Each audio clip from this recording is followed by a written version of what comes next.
मित्रों नमस्कार। आप हैं लाइफ लेसन में बसंत गुरु जी के साथ। जीवन के आज एक ऐसी सबक जो हर परिवार वाले किसी न किसी रूप में गुजरते हैं, वह क्या है? आजकल अब प्रत्येक परिवार में शिक्षा हर घर में और हर घर के हर कोने में और हर दिमाग तक पहुंच चुका है। अब जिस घर में कोई बच्चा पढ़ाई लिखाई नहीं करता, उस घर वाले को ये कहना नहीं पड़ता कि तोर लइका ला काहे नहीं पढ़ा। आप अपने बच्चे को क्यों नहीं पढ़ाते हो? आप अपने बच्चे का शिक्षा पर क्यों ख्याल नहीं रखते हो? आप अपने बच्चे को क्यों एजुकेशन नहीं देना चाहते हो? अब लगभग हर मस्तिष्क तक, हर मुंडी तक, हर विचारधारा तक यह बात बिल्कुल जा चुका है कि हमको एजुकेशन प्राप्त करनी चाहिए। शिक्षा ही हमारा सबसे प्रबल साथी है और शिक्षा से हम अपने आप को बेहतर कर सकते हैं। पहले ज़माने में जब हमारे माता पिता कम पढ़े लिखे होते थे, या उस दौर में जिनके भी माता पिता कम पढ़े लिखे होते थे, है ना, यद्यपि हमारे पिता तो पढ़े लिखे थे पर मेरी माँ अनपढ़ थी। किसी किसी घर में माता पिता दोनों अनपढ़ रहते थे, तो उस समय शिक्षा के प्रति ज़्यादा सचेत नहीं थे। कैसे कि बच्चे जाते थे पहली क्लास पढ़ने, दिन भर क्या पढ़ा क्या नहीं पढ़ा, घर में कोई पूछने वाला, देखने वाला, उसके संबंध में कोई मॉनिटरिंग करने वाला नहीं होते थे। तो स्कूल से आते थे, हम लोग बस्ता रखते थे, खेलते थे, कूदते थे और उधम करते थे और फिर दूसरे दिन स्कूल चले जाते थे। जो भी स्कूल में हो गया वही 100% रहता था, इसके अलावा और कुछ काम नहीं रहता था। फिर जैसे जैसे हम लोग बड़े हुए, आगे बढ़ते गए, तो होमवर्क का देना शुरू हुआ, गृह कार्य देना शुरू हुआ। फिर हम गृह कार्य करते थे, फिर खेलने कूदने लग जाते थे और फिर हम आगे की पढ़ाई करते करते अपनी पूरी लाइफ पढ़ाई ऐसे ही कर ली। उस समय हमारा मॉनिटरिंग, देख रेख करने वाला, गाइड करने वाला, दिशा देने वाला, स्वप्न दिखाने वाला, कोई टारगेट फिक्स करने वाला, हम पढ़े क्यों, हमारा एजुकेशन क्यों अनिवार्य है, हमको क्या पढ़ना चाहिए, क्या नहीं पढ़ना चाहिए, हम क्या जानते हैं, गणित जानते हैं नहीं जानते हैं, मैथ्स हमारा कैसा है, फिजिक्स हमारा कैसा है, केमिस्ट्री कैसा है, बायोलॉजी कैसा है, हमारा अर्थशास्त्र कैसा है, इतिहास कैसा है, राजनीति कैसा है, भूगोल कैसा है, इकोनॉमिक कैसा है, इसके संबंध में कभी कुछ चर्चा ही नहीं होते थे। बस जो पढ़ गए, जो संगी साथी विषय ले लिए, सब्जेक्ट ले लिए, और हम भी देखा देखी ले लिए, उसने ये विषय लिया है चलो हम भी ले लेते हैं, मेरा मित्र ये विषय लेता है तो मैं भी ले लेता हूँ, मेरा संगी, मेरा खास पार्टनर, मेरा दोस्त इस स्कूल में पढ़ता है, चलो मैं भी उसी स्कूल में पढ़ लेता हूँ, मेरे मित्र यह नौकरी करने के लिए फॉर्म भरे, चलो मैं भी फॉर्म भर देता हूँ, मेरा मित्र ये धंधा खोल के रखा है, चलो मैं भी ये धंधा खोल लेता हूँ। यानी कि उस समय एक ऐसा था कि कोई कर रहा है तो हम उसकी नकल करिए, या कोई नया करना चाहता था तो डरते थे कि क्यों, उसके लिए एटमॉस्फेयर नहीं था, कोई उसको समझाने नहीं था। तो वह दौर के बच्चे इस बात को बड़ा अनुभव करते थे कि काश मेरा माता पिता मुझे मेरी पढ़ाई में हेल्प करते, काश कि मेरे माता पिता मुझे मेरे सब्जेक्ट चयन में हेल्प करते, काश कि मेरे माता पिता, मेरे घर के लोग, कोई तो होता जो मेरी कौन से मैं करियर में जाऊं इस बात के लिए सहयोग करते। यानी कि एक कमी का अनुभव हमेशा बना रहता था और जीवन पर्यंत बना रहा। अब ये माता पिता बन गए क्योंकि वो उस कमी के दौर से गुजरे थे कि वो उनके जो माता पिता है, घर के वाले हैं, पड़ोसी वाले हैं, या उसके गाँव वाले हैं, कोई उनकी इस तरह से मानसिक मदद नहीं कर पाए, कोई उनको कोच नहीं कर पाए, कोई इसको सही ट्यूशन नहीं कर पाया, कोई उसकी सही दिशा नहीं दे पाया। इस बात का खलल, इस बात का पीड़ा उसके दिमाग में बैठा रहा।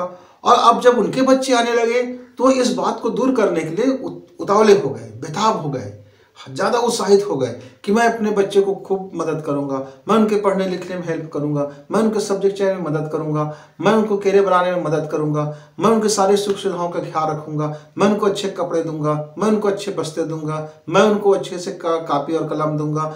माने कि मैं उनको हर चीज़ ज़्यादा अच्छा दूंगा और बेहतरी करूंगा, जो मेरे लिए नहीं था मैं ये सब उनको दूंगा और बहुत दूंगा और मज़े से दूंगा।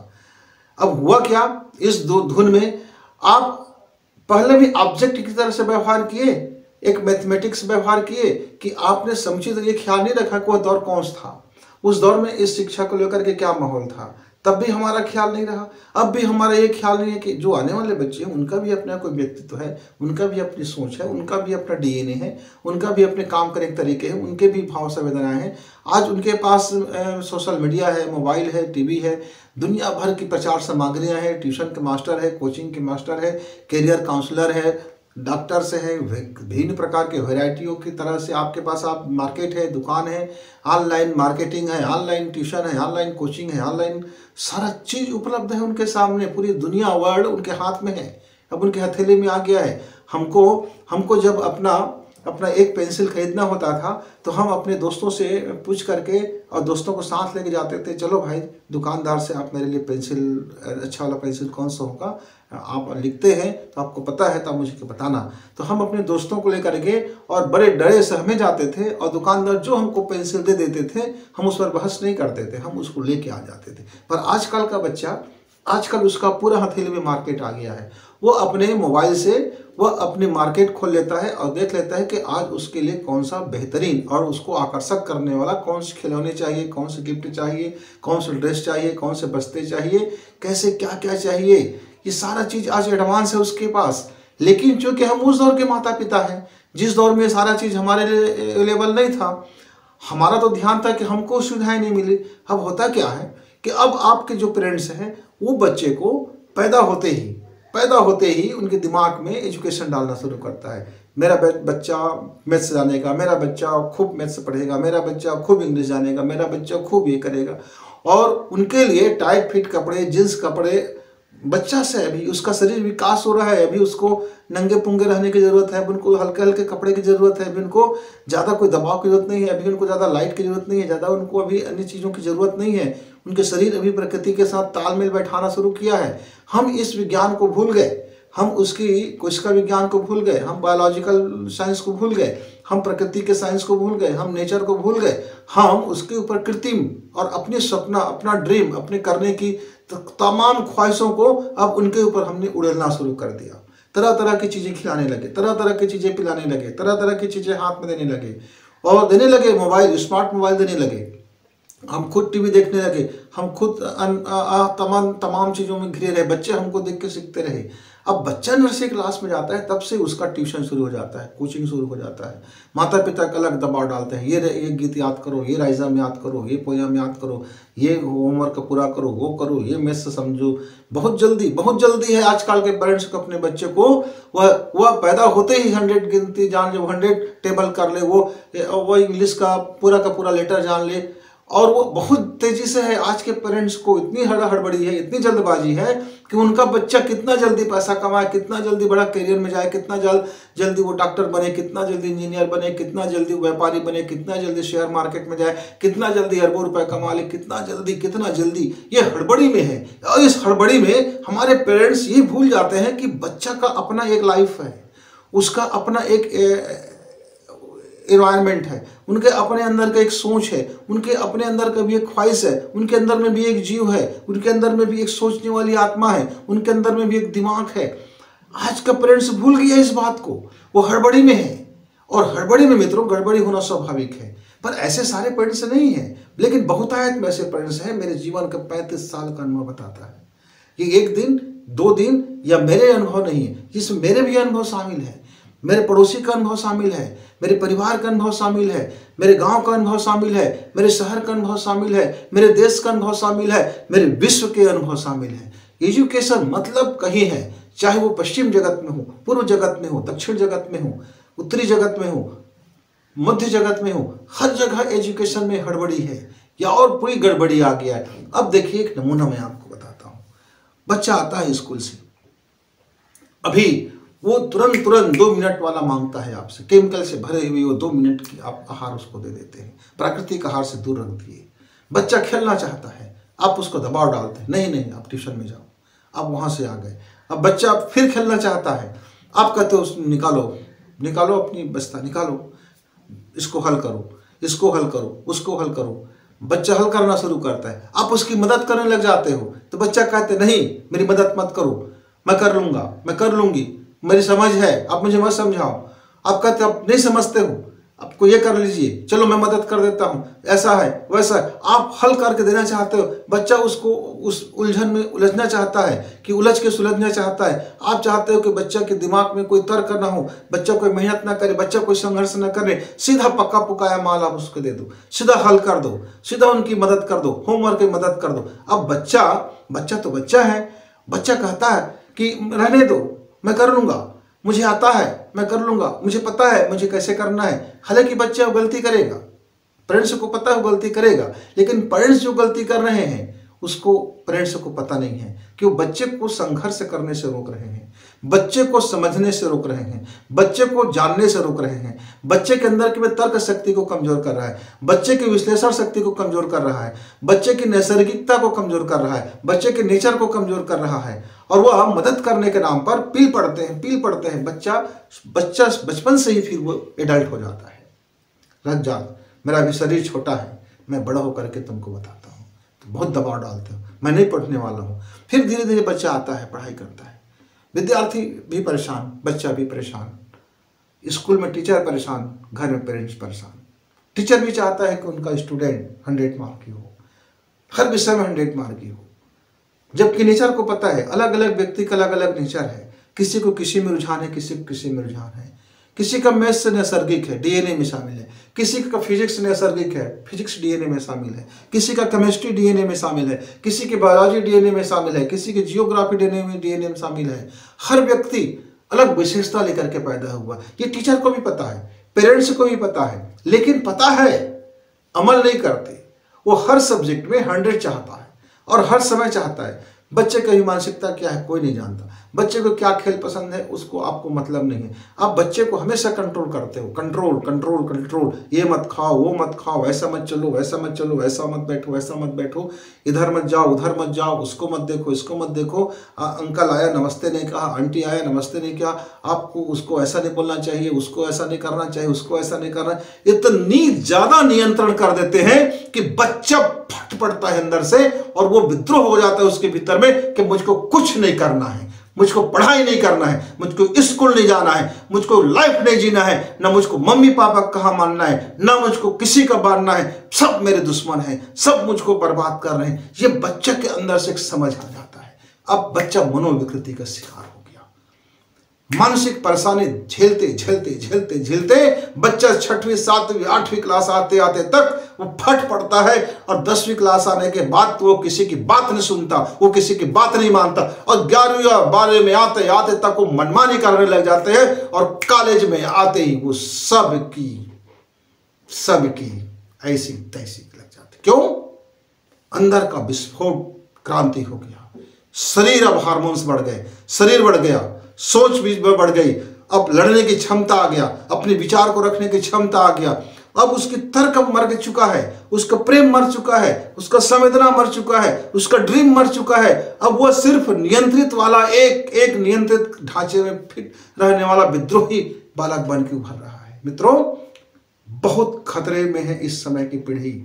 सावधान यदि आप पेरेंट्स हैं तो बचाइए अपने बच्चे की बचपना को, बचाइए उसके नैसर्गिक गुण को, बचाइए उनके प्रकृति को और बचाइए उनके समझ को, बचाइए उसके विश्लेषण करने की क्षमता को, बचाइए उनके तर्क करने की क्षमता को, बचाइए उनके खेल कूद को, बचाइए उनकी सहजता को, बचाइए उनकी निर्मलता को, बचाइए उनकी जो प्राकृतिक गुण है उसको। आप नियंत्रण में उतना ही करें जितना कि एक नियंत्रण करने के बाद उसको नियंत्रण महसूस ना हो।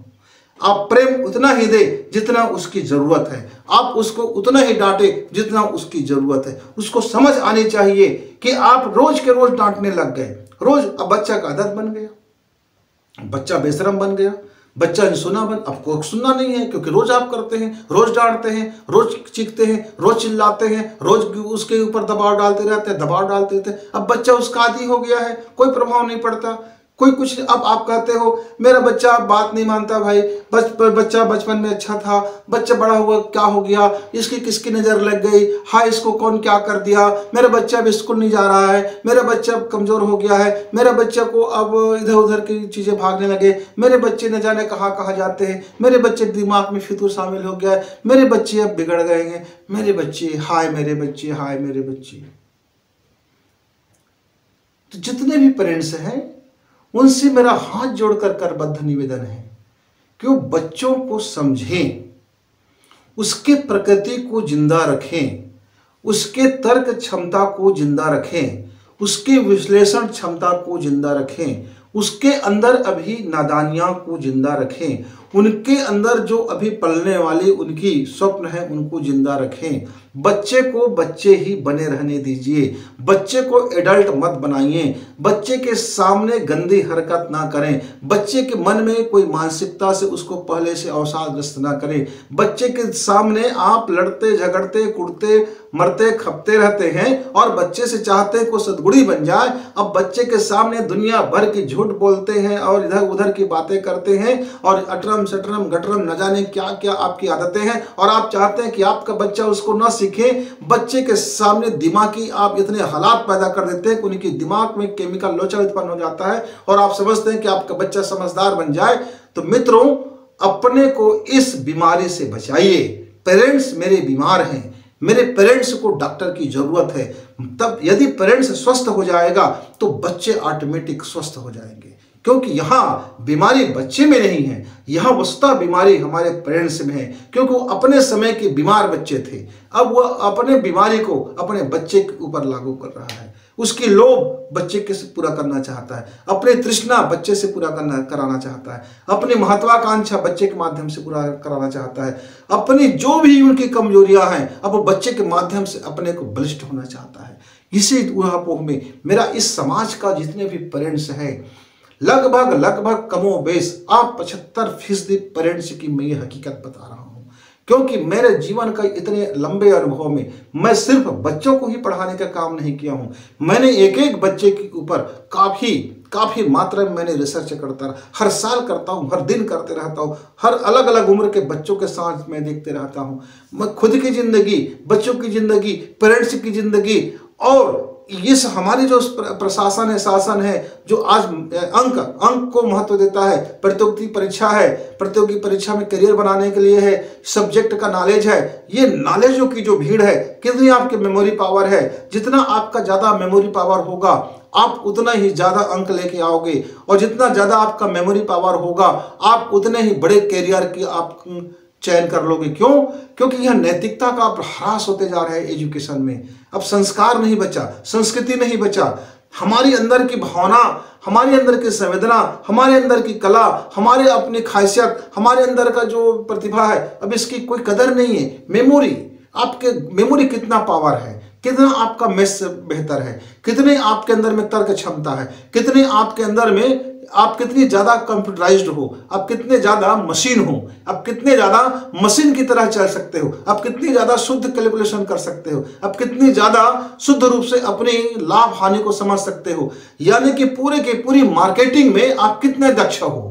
इस मार्केटिंग में, दिखावे की मार्केटिंग में, आप इस शोरूम में कितने आप नकली बोली बोल सकते हो, नकली हंसी ला सकते हो, नकली दिखा सकते हो। मतलब इन तमाम मार्केट के अंदर में जो बच्चा जितना ज्यादा बेहतरीन अपने को साबित कर लेता है, आज उसकी पीठ थपथपाते हैं, आज उसकी मान सम्मान होता है। इसी कारण से हमारे पेरेंट्स ये चाहते हैं कि उनका बच्चा पैदा होते ही इस मार्केट का सबसे ज्यादा वैल्यू वाला बच्चा बन जाए, उसकी वैल्यू इतनी मार्केट में हो जाए कि वह बच्चा अपने आप में अपने कैरियर को इतना शानदार बना ले, इतने ज्यादा पैसा कमा ले, इतनी ज्यादा पैसा कमा ले कि पूरी पैसा की हवस पैसे की हवस, पैसा इस हवस को पूरा कर ले, पूरा घर में अरबों रुपए भर जाए।